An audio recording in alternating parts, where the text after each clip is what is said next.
Hello, my name is Brenda. I am joined by Sujin, Josh, and Juan to introduce our proposal. The name of our business is Apollo Transport Connections. So, our business idea is to tap into the world of hazmat transportation. Due to the current pandemic, COVID 19, there has been a spike in need for tests and supplies to be transported, and those are obviously hazmat materials. Um, there is a lot of room for growth in that market because there aren't many people that have hazmat certifications. That's one of the main advantages we have over our competitors. So as you can see on this chart, there are several examples of things that are considered hazardous materials that would require the certification to be able to transport them. So we would ensure that we had the proper certification to be able to move things like bleach, alcohol, and the COVID tests as well, because those are considered infectious substances.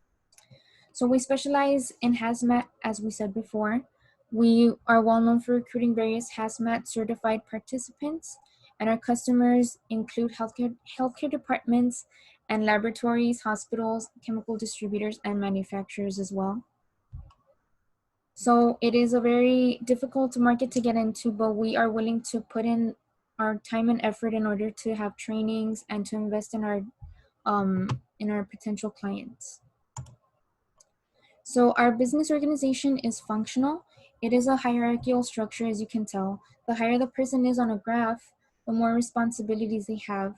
And as you go down the figure, the departments will become more specialized. So it has its ups and downs, as any other organization does as well. The good thing about the functional organization is that it does allow for high levels of specialization. People that are like-minded work together and they motivate each other and they learn from each other. But so in that case, they do tend to be more productive with their projects and with their tasks. But the biggest problem that we found with this particular structure is that there are communication issues. So they might not be able to communicate so much and they might not be able to cooperate as much as they should. And so they might tend to repeat work. But we found that the positives outweigh the negatives. And this is the one that we chose that fits our needs the best.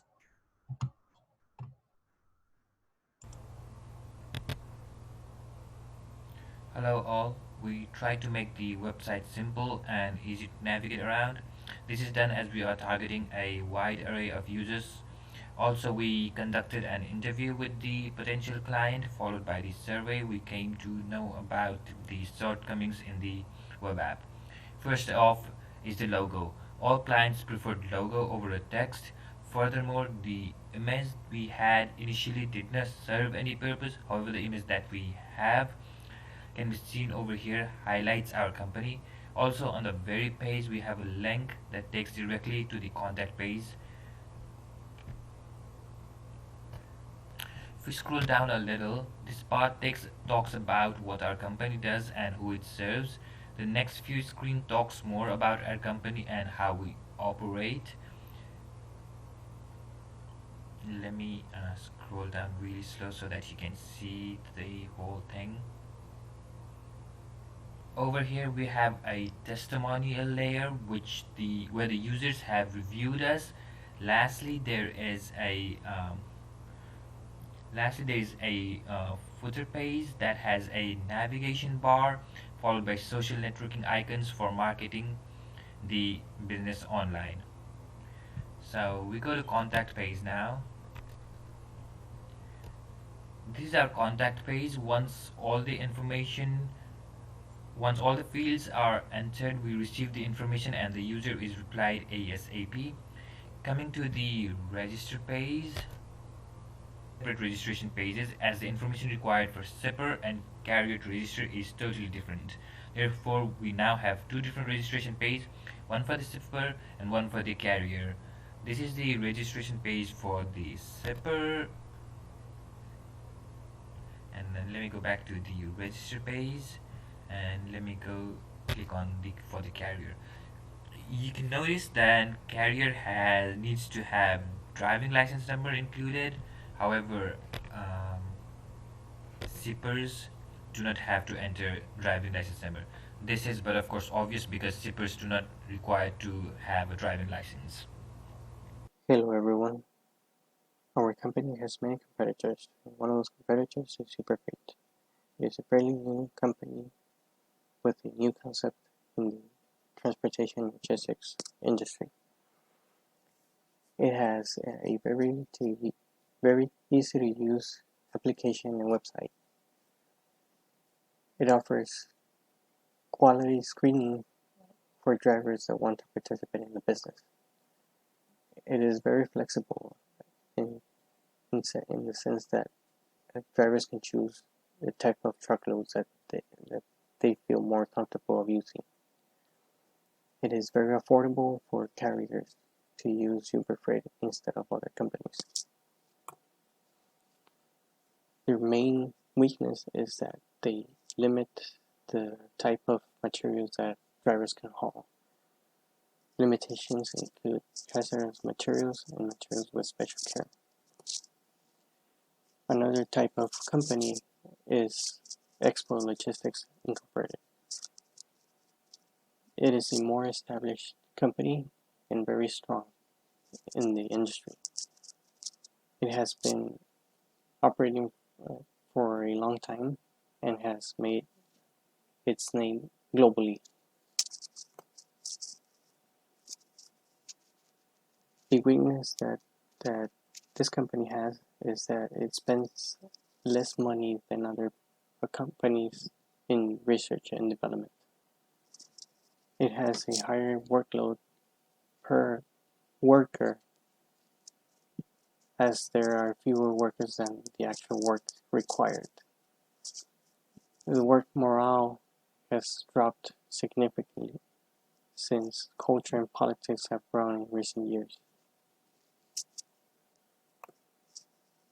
Our company will offer almost the same or a very similar concept as Superfreight. It will be a very easy to use interface in app and website. Drivers will be able to choose shipments as they please, and there will be no restrictions towards the type of material. Hi Sharks, my name is Josh and I am the CFO of Apollo Transport. I know what you're thinking. After watching all those presentations, you're thinking this is a great idea, this is a great application, I'm invested, but how do I make money? Where is the money? What are your sales? Well, I'm about to show you the money. So, in our market that we're going to operate in, logistics, there are companies like C.H. Robinson, there's Uber Freight. This market is expected to reach 400 billion in 2025, 600 billion in 2030. And keep in mind, this is such a huge market. There's a lot of competitors. How can we differentiate ourselves from our competitors? PPE and hazmat is going to be one of our biggest items that we will be allowing to ship from our suppliers. The market for PPP and hazmat is very big and it's growing exponentially. It's expected to reach $110 billion in 2030. Keep in mind that last year it was at $53 billion. That is quite a growth spurt. And you're asking now, sales, just show me the sales. So we're charging $6 per mile for our suppliers. $75 from that fee per hour is going to be given to the driver. Difference of that will be our take. That is going to be the cash flows for our revenue. And as we see, 10 years of doing this business strategy will keep us quite profitable. Year 3 in revenues, we're going to be at $192 million. Year 5, $500 million. And year 10, we will break the 1 billion mark and hire about 1,050 employees to be a part of Apollo. We're projected to have profits of over 100K from year 4 to 10 by minimizing our costs using a percentage budget for our expenses. That means that there's going to be a lot of money for equity for you. So tell me, Sharks and investors, are you ready to connect with us so that we can help connect what matters? Thank you for your time, Sharks and investors.